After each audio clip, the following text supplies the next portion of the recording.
عليكم ورحمة الله وبركاته. معكم أحمد من قناة الدويق. وحشتوني يا جماعة، عاملين إيه؟ أخباركم إيه؟ النهاردة بإذن الله تعالى إن شاء الله كان عندي كيس لحمة في التلاجة، يعني حوالي نص كيلو 50 جرام كده. وطبعا قلنا نعمل عليه شوية فاصوليا بيضة. الفاصوليا البيضة دي جميلة جدا يا جماعة.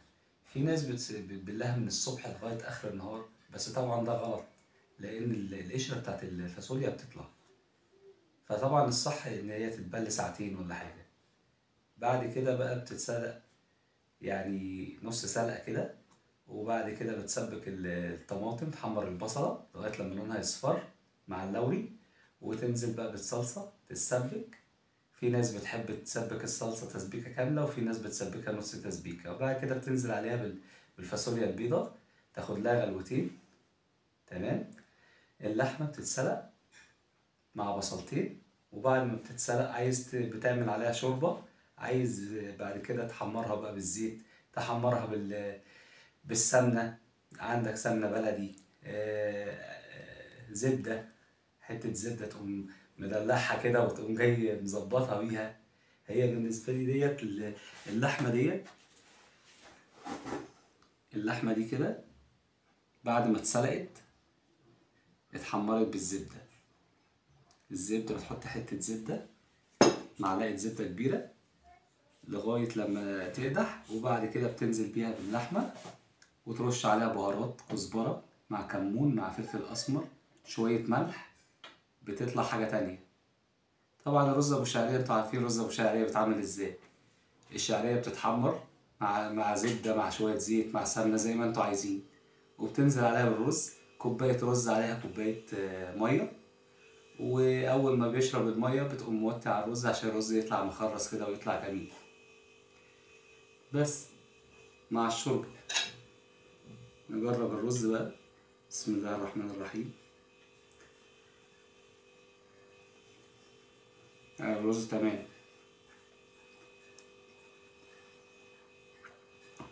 رز مع الفاصوليا.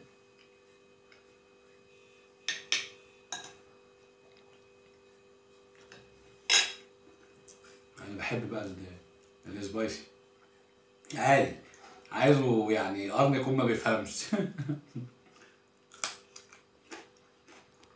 فعلا ما بيفهمش. بسم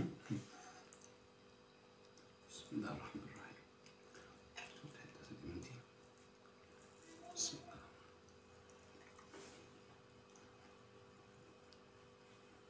يا جماعة بصراحة ربنا، اللحمة اللي بتتحمر في الزبدة دي بتبقى خطيرة. جربوها كده هتعجبكم. اللحمة اللي بتتحمر في الزبدة غير وهي مسلوقة، بتدي طعم تاني.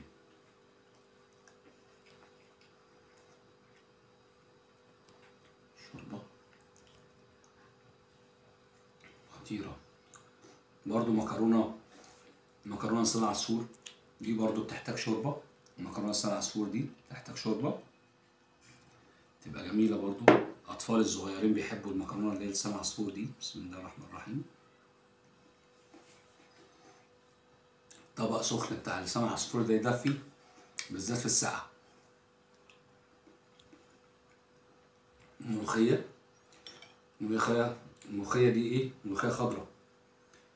أنا بقى بصراحة بحب الملوخية الناشفة أكتر من الملوخية الخضراء. هي أذواق. هي الملوخية بتبقى جميلة في أي وقت، بس الملوخية اللي هي الناشفة اللي هي الصعيدي دي بتبقى خطيرة. الفلفل ده يا جماعة حامي، بس تحس إن هو مسكر، في طعم سكر كده. سبحان الله، رغم إن هو حامي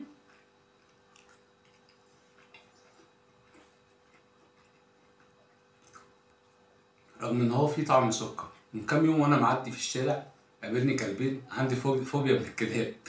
أنا أصلا من كام سنة كده كنت ماشي في شارع في العمرية اسمه شارع المستشفى، وبعدين كان في كلبة. الكلبة ديت كانت قاعدة تحت عربية تريلا، لقيتها جت من ورا مني وراحت عضاني بالسنانة بتاعت رجلي. من ساعتها وانا عندي فوبيا. رحت المستشفى، قالوا لي يوم او يوم لا تيجي تاخد ابره. خدت 3 ابر في بطني، يوم او يوم لا، يعني خدت بتاع 5 ابر. يوم ويوم لا. اروح عشان اخد الابره اللي هي في بطني دي. من ساعتها وانا عندي فوبيا من الكلاب، بخاف من الكلاب.